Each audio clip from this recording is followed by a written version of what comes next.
Welcome to this session of History of Western and Indian Art.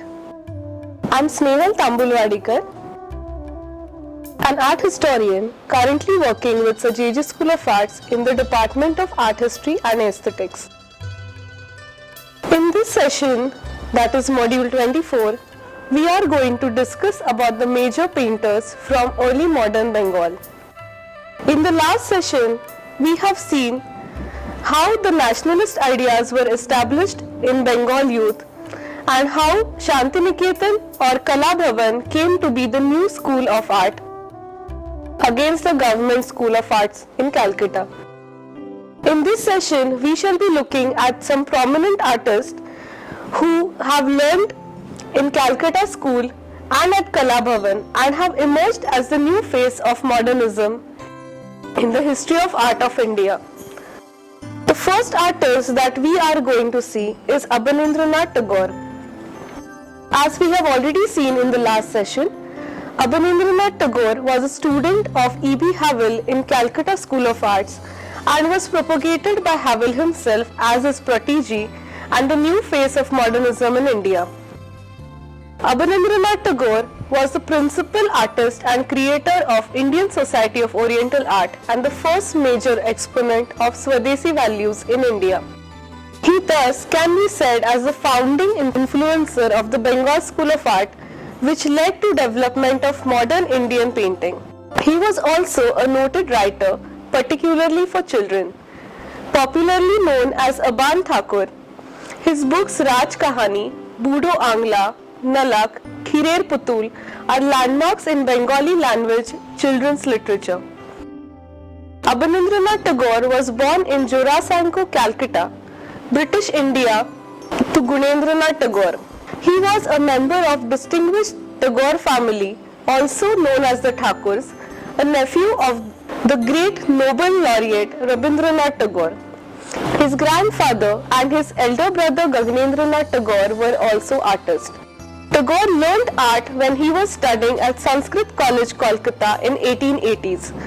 Around the age of 20 years of age in 1890, Abanindranath attended the Calcutta School of Art, where he learned to use pastels from O. Giladi and oil paintings from Charles Palmer, European painter who taught in this institution. Tagore sought to modernize Mughal and Rajput styles to counter the influence of Western models of art as taught in art schools under the British Raj, and developed the Indian style of painting later known as the Bengal School.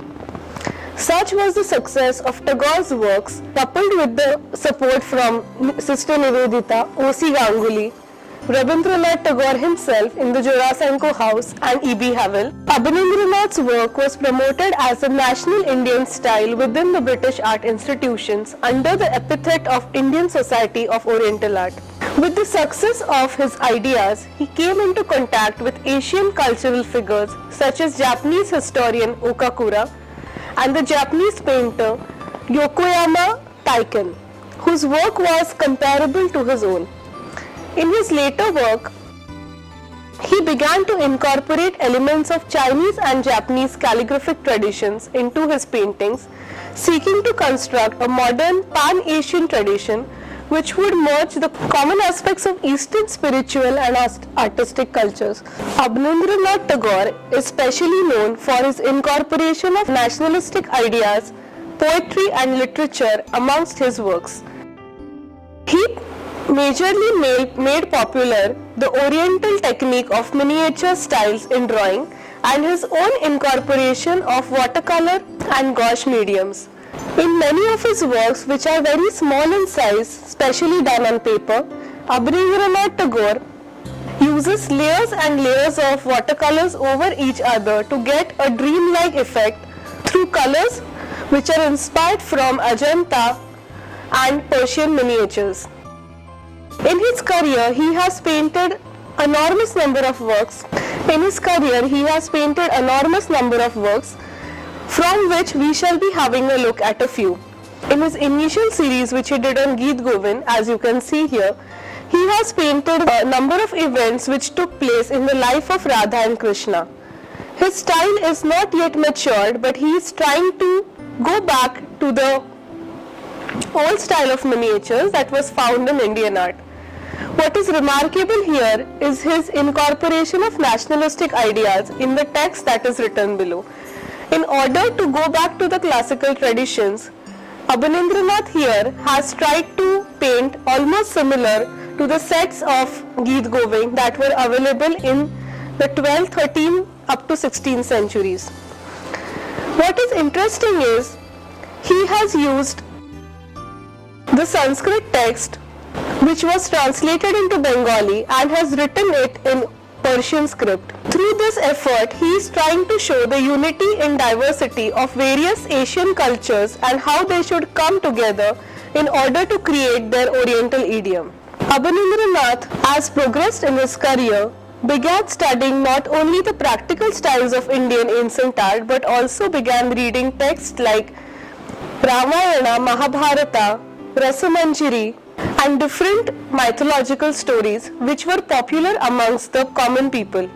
What you see here is his classical style which he has been able to achieve of layers of watercolor to create a dramatic effect in a painting done of a Naika. Ashtanayika is one of the popular themes which you find in works of Abanindranath Bose as also Nandalal Bose.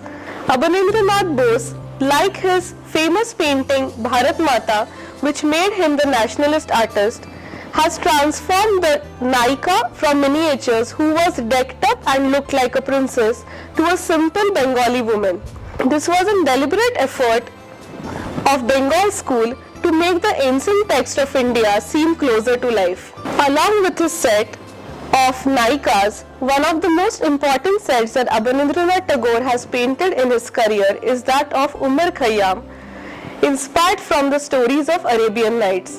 What you will see in this work is his epitome of usage of watercolor with serene, soft flows of water which give a feeling of peace. You will also see that he has created his own style of composition, although inspired from the Persian miniatures. He does not treat his works like decorative elements which you find in miniature styles of Shahanamas or the Ragmalas, but rather only takes the parts which are essential to his subjects. This work again is from the series of Umar Khayyam, where you see a camel who is tired and trying to take rest in desert. Here again you will see a glowing red which is very difficult to acquire in layers of watercolor which Abanindranath has mastered, along with the glow of fading yellow from the back side of the camel to his head, which again characterizes the watercolor painting style of Abanindranath. The image of Bharat Mata, which we have already discussed, establishing Abanindranath Tagore as a nationalist painting, is one of his most popular image. This can be said to be the first image of a country personified in a way that a common man would relate to. To show that she is divine, Abanindranath Tagore just paints a halo behind her head, but she seems to be draped in the most serene and simple clothes of a plain orange sari. She has attributes of divinity in her hands and seems to be floating in the background of watercolor layers. The only work of art that Abanindranath Tagore has painted in oil is Shahjahan on his deathbed. This work seems to be inspired from his own experience of loss of his daughter. In this work, thus you see Shahjahan, who is sitting in a building opposite to Taj Mahal, almost about to die, with his daughter at his foot.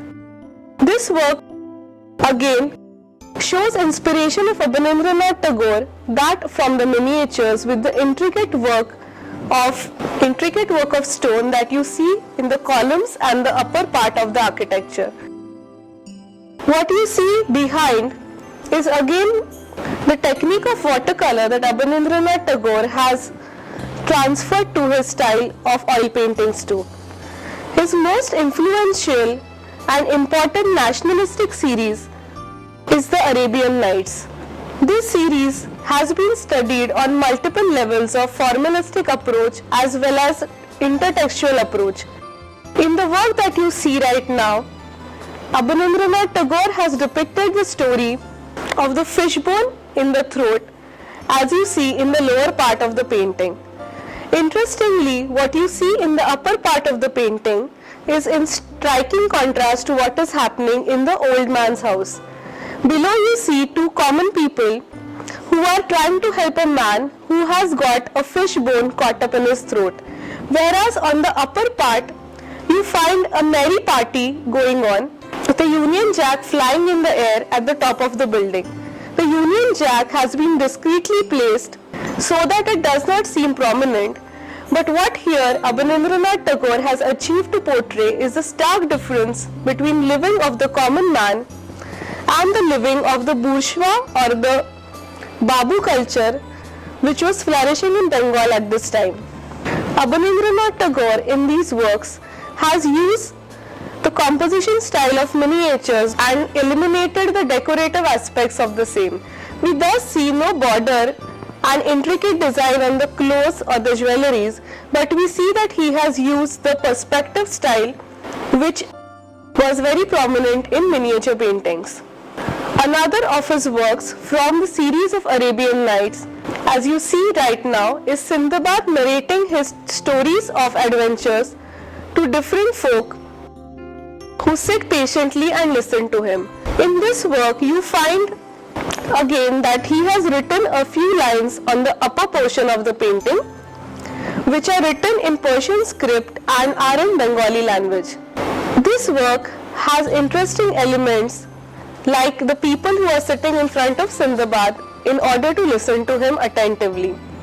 You see a young boy right next to him, while the people who are in front of him seem to belong to different traditions and ethnic groups in India. You also find an Englishman who is intently listening to Sindbad. There seems to be intertextuality in Abanindranath choosing the Arabian Nights. The original story of Arabian Nights goes that Shahrazad married the king because he had decided to kill all the women who got married to him after the first night, since the betrayal of his wife after they got married. Shahrazad thus every night began telling a story to the king which would not end in the morning and would reach the most interesting part. The king was thus forced to keep her alive for another day in order to listen to the end. Arabian Night thus represents the atrocities of a powerful person which were waved away by the intelligence of a common person just because she had realized that something that was going on with her was completely wrong. She could thus very easily fool the king by keeping him immersed in fictional stories and get along with her real work. Arabian Night series also, along with the metaphorical and intertextual qualities, has excellent workmanship of Abanindranath Tagore's talent to paint watercolors and excellent line drawing.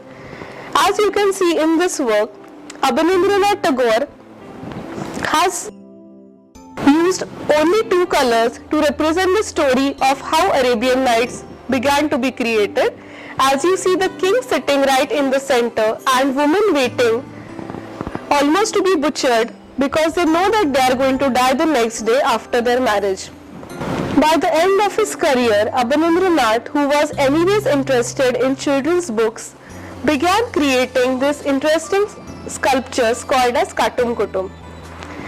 These sculptures are basically found objects from nature like the barks of the trees or small leaves, fallen wood, etc., which were already had form that Abanindranath Tagore could conceive.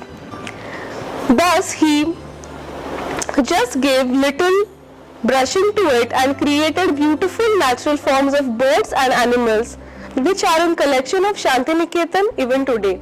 Gaganendranath Tagore, who is cousin of Abanindranath Tagore, is a prominent artist from early Bengal school. Gaganendranath Tagore was an Indian painter and cartoonist of the Bengal school of the Bengal school style. Along with his brother Abanindranath, he was counted as one of the earliest modern artists in India. Gaganendranath Tagore too was born in Jorasanko into a family whose creativity defined cultural life of Bengal.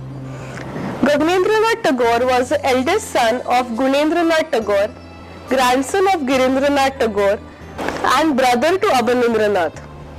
Gaganendranath received no formal education in art as Abanindranath Tagore had did, but trained under the watercolorist Hari Narayan Bandopadhyay. In 1907, along with Abanindranath, he founded the Indian Society of Oriental Art, which later published influential journals like the Rupam. Between 1906 to 1910, the artist studied and assimilated Japanese brush techniques and influence of Far Eastern art into his work. Between 1906 to 1910, the artist studied and assimilated Japanese brush techniques. We thus see the influence of Far Eastern art into his own work as demonstrated by his illustrations for Rabindranath Tagore's autobiography, Jeevan Smriti, published in 1912. He went on to develop his own approach in his Chaitanya and Pilgrim series. Gaganendranath Tagore eventually abandoned the revivalism of Bengal school and took up to caricature. The Modern Review published many of his cartoons in 1917. From 1917 onwards, his satirical lithographs appeared in a series of books including Play of Opposites, Realm of the Absurd and The Reform Screams. Between 1920 and 1925, Gaganendranath Tagore pioneered experiments in modernistic paintings. Being part of the Jorasanko house, he was well equipped with what was happening in the modern period in most of the countries of the world. We thus find that in later phase of his career, Gaganendranath Tagore is influenced by cubistic style of painting, which he transforms in his own way to paint brilliant series of natural subjects. Partha Mitter describes him as the only Indian painter before 1940s who made use of the language and syntax of Cubism in his paintings. From 1925 onwards, the artist developed a complex post-Cubist style. Gaganendranath Tagore also took keen interest in theatre and wrote children's book in the manner of Lewis Carroll, titled Budor Bahadur, Otter the Great. In his early career, Gaganendranath Tagore was influenced by the Bengal style of watercolors as also the Oriental Japanese technique of brush. We thus see in this series of crows his mastery over the style of brushing using single tone of color like the Japanese did with single black ink. Using the similar style of brushing, he has painted brilliant landscapes of mountain ranges as you see here, as also human figures. Gaganendranath Tagore has lot of drama in his paintings. These seem to be influenced from the sets of various drama performances that he created during his stay in Jorasanko. Many of his works, unlike the works of other Bengal style artists, thus have a dramatic Baroque light like you find in many of his paintings. Nandalal Bose, the student of Abanindranath Tagore, was one of the pioneers of modern Indian art and a key figure in contextual modernism that took place in Bengal. Nandalal Bose was born on 3rd December 1883 in a middle-class Bengali family of Kharagpur in Tarapur, Munger district of Bihar state. His father, Purnachandra Bose, was at that time working in Darbhanga estate. His mother was a housewife with a skill in improving toys and dolls for young Nandalal. These toys and dolls that he saw in his childhood seem to have made influence on his works as we see in the later years of his paintings. From his early days, Nandalal began to take interest in modeling images and later decorating puja pandals. In 1897, Nandalal moved to Calcutta for his high school studies in the Central Collegiate School. He wanted to study art but was not given permission by his family. Unable to qualify for promotion in his classes, Nandalal moved to other colleges, joining the Presidency College in 1905 to study commerce. After repeated failures, he persuaded his family to let him study art in Calcutta School of Art. A pupil of Abanindranath, Bose was known for his Indian style paintings. He became the principal of Kala Bhavan Shantiniketan in 1922. He was influenced by the Tagore family and the murals of Ajanta. His classic works include paintings of scenes from Indian mythologies, women and village life. Amongst Nandalal's early works, we find his series done on mythological figures like Shiva, Vishnu, or in this work, Shiva with Sati. We find an obvious influence of Abanindranath Tagore's styles of watercolor painting in his works, although he has been able to differentiate his works from Abanindranath's by his own style of figure drawing. The faces and the way of depiction of the graceful hands and feet and the postures that we find in paintings of Nandalal are rather influenced from Ajanta murals. We find that because of his technique of watercolors, even the simplest and most non-ornamented gods look serene and divine, with his usage of half-closed eyes again inspired from Ajanta paintings. Nandalal Bose has been able to create the drama and intense emotion of the story of Satyavan and Sati in this work, where he has culminated the watercolor layers of Abanindranath Bose and the posture that you find Yama standing right in the center can be obviously seen influence from Buddha's postures of Ajanta. Unlike the depictions done by Raja Ravi Verma or the other artists from academic realism, Nandalal Bose does not represent demons and heroes differently. Yama here, who is generally depicted as demon or the god of death, is shown as handsome as the Shiva of Nandalal Bose in his other works. Shiva drinking poison is one of his most popular watercolors, where Shiva is seen again in classical half-closed eyes from traditional Indian style to all the attributes of 6 limbs of art or Shadanga applied as prescribed in Chitra Sutra of Vishnu Dharmottar Puran. Nandalal Bose, along with interest in mythology, also tried to depict his own versions by using classical text of Shilpa Shastras and Chitra Sutras.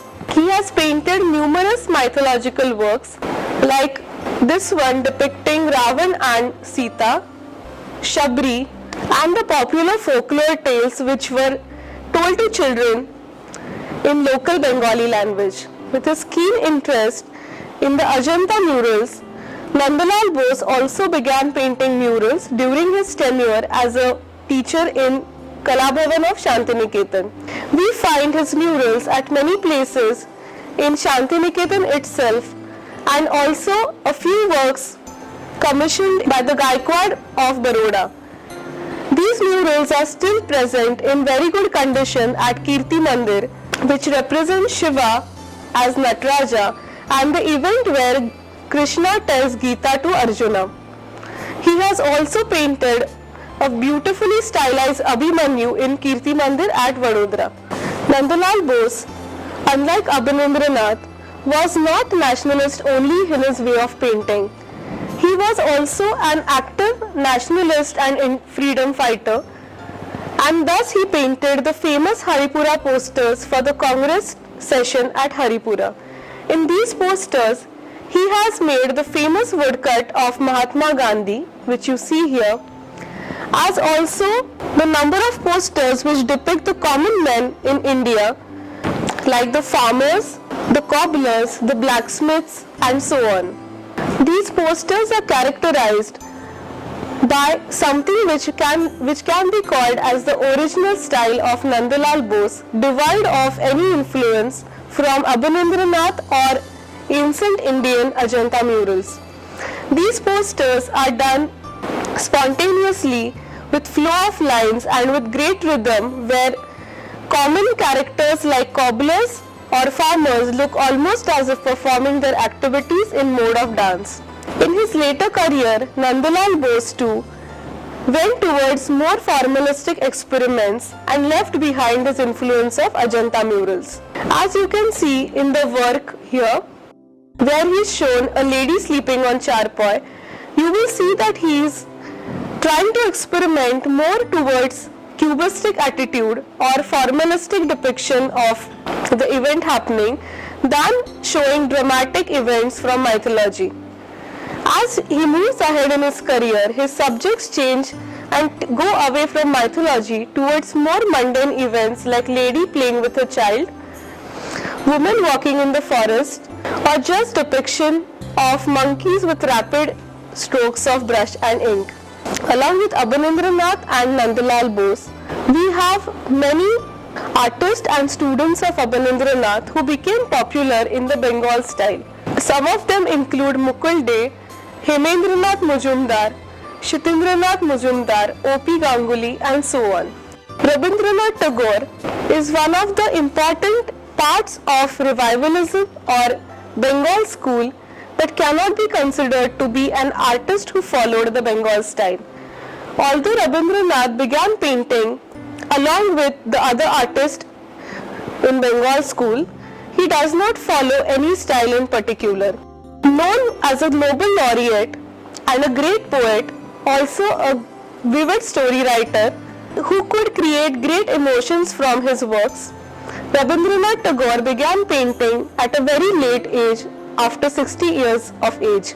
Initially, his works include doodling of his own script. His earliest of doodles almost look like scribblings done in his notebooks. Slowly, as he went ahead, he began creating larger forms and the written material began reducing in his works. His early works are thus very small in size, almost the pages of letterpad. As he began taking interest in doodling, we see that the text began diminishing. As we see that his doodling progressed, the written matter diminished completely and he began free sketching like this figure of a woman. You will see that Rabindranath Tagore does not use watercolor strokes or layers of colors over each other, but rather makes use of pen and ink to sketch out free will and free-spirited images from his mind. His paintings, in the real sense, can be considered to be modern art in India because they are the pure individual expressions of his subconscious mind. Rabindranath Tagore's paintings majorly include heads who represent figures resembling to nobody in particular from his life. The heads look almost like characters from his stories, who obviously seem like belonging to the lower strata of the society, look worn out and have a serene, calm expression. Rabindranath Tagore, in his career as a painter, did not wish to display his works, nor did he consider himself as a visual artist. His works are more of his reverie, as he says that once when he was making a poem, he realized that he could not express in words and thus picked up a pen and began sketching. He has also painted some brilliant landscapes which almost can be termed as metascapes, since they do not belong to any real geographical terrain around Shantiniketan or any other part. They are almost the visions of Rabindranath Tagore of what kind of nature he would like around him. Sri Jamini Roy was one of the first famous pupils of Abanindranath Tagore, whose artistic originality and contribution to the emergence of modern Indian art remains unquestionable. Jamini Roy, without any doubt, can be said as the most popular painter in India, whose art must have reached every household through postcards, greeting cards or calendars. Jamini Roy was born on 11th April 1887 into a moderately prosperous family of landowners in the village Belatar of the Bankura district. When he was 16, he was sent to study at the Government College of Art, Kolkata. Abanindranath Tagore, the founder of Bengal School, was vice principal at this institution. He was taught to paint the prevailing academic tradition, drawing classical nudes and painting in oils, and in 1908 he received his diploma in art. However, After passing out, he realized that he needed to draw his own inspirations and not from Western traditions. He also wished to depict something that came from his own culture, and thus he began looking into the living folk and the tribal art for his inspiration. He was most influenced by the Kalighat paintings or the Kalighat Patta, which was a style of art bold and sweeping, with rhythmic brushstrokes from folk artists. He moved away from his earlier impressionist landscapes and portraits, and between 1921 to 1924 began his first period of experimentation with Santhal dancers as a starting point. If you compare Jamuni Roy's early works to the Kalighat paintings, you can see the obvious difference that these paintings have had on his work. The difference that Jamuni Roy could add out of his genius was the rhythmic black line and the eyes protruding from the face, which became his characteristic style in the later years. Jamuni Roy, who although is included in Bengal school because he belongs to the same period, does not work in any way like Abanindranath, Nandalal Bose or Rabindranath Tagore. He has developed his own way of composition which is not influenced by anybody and can be said clearly as his own creation of mind. Taking stylistic influences from the Kalighat paintings, Jamuni Roy uses almost the whole space of paper or canvas while composing his figures on it. His subjects majorly include mythology or daily mundane chores that the tribal folk perform in their lives. As you can see here, Jamuni Roy has painted the simple subject of mother and child very vividly. In his work of women going to the temple, you will again see simple Bengali women with meagre ornamentation walking with a puja thali in their hands towards the temple. Again, his characteristic way of composition where the figures are protruding the space of canvas make an impact on the viewer. He has painted number of series in this style where he has depicted the Krishna Leela and also various animals like horses, cats. In some paintings he has also depicted Ramayana and Mahabharata. One of his very interesting series are his paintings based on the biblical theme.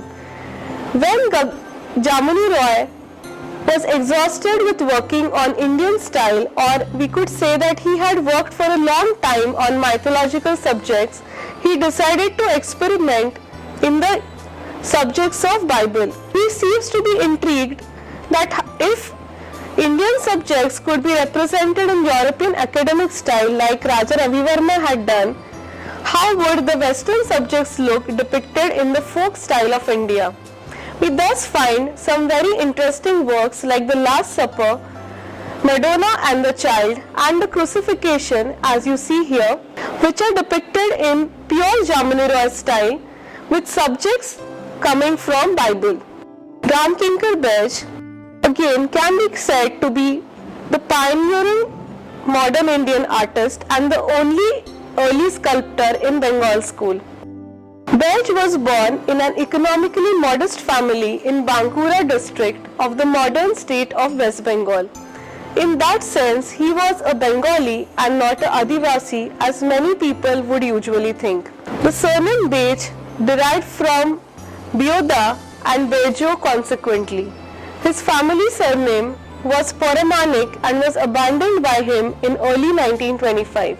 However, many of his artistic creations have been inspired by lifestyles of rural Dalit or Adivasi, that is the Santhal communities, living in and around his place of work, which was Shantiniketan. When in his mid-teens, Ramkinkar used to paint portraits of the Indian freedom fighters involved in the non-cooperation movement against the British rulers of India. At the age of 16, he got noticed by the renowned journalist Ramananda Chatterjee. 4 years later, Ramkinkar Baij joined the Vishwabharati University at Shantiniketan as a student of fine arts. After obtaining a diploma from the university, he went on to head the sculpture department there. Ramkinkar Baij is characteristically known for defying every academic realism that the Indian sculptors were adopting in almost all parts of the country by then. Sculptors like Matre, Karmarkar, Trinidad were already well known amongst all critics and artists in India. Ramkinkar Baij during this time, influenced by the ideals of nationalism and contextual Orientalism, began interested in working in subjects which were around him rather than painting ideal women like going to the temple or Shabri, the works of Matre. Also, he decided to leave back the traditional mediums like stone and metal and use a new medium which would lead him to rapid working. We thus see for the first time in India that a sculptor began using cement and concrete to create sculptures. In his most brilliant, rhythmic and dynamic work, The Santhal Family, you will see that his use of concrete has given speed to the walking of the Santhals who are going back to their homes after a hard day of work. Ramkinkar Baij was also an excellent painter who painted beautiful watercolors of the Santhal families and Santhal women around. He also was a master in portraiture and has done brilliant depictions of Rabindranath Tagore, Mahatma Gandhi and many of his classmates. What was interesting about Baij's work is that he did not depict the characters that he wanted to in the realistic style or the way they looked, but by their characteristics. Gandhiji was thus depicted in his characteristic walking style with a stick, that is going for his Dandi march, and not in a stationary position. Rabindranath Tagore also was depicted with rapid strokes and raw effect of concrete, reminiscing in his own thoughts as he always used to be. One of the powerful works done by Ramkinkar Baij is The Harvester. In this work, as you see, Ramkinkar Baij has shown the energy of the farmer who is beating the crop after it has dried. In this work, Baij has completely left the realistic or depiction of the human body and has painted only the force and vigor of banging or striking the bunch of crop in the hands of this harvester.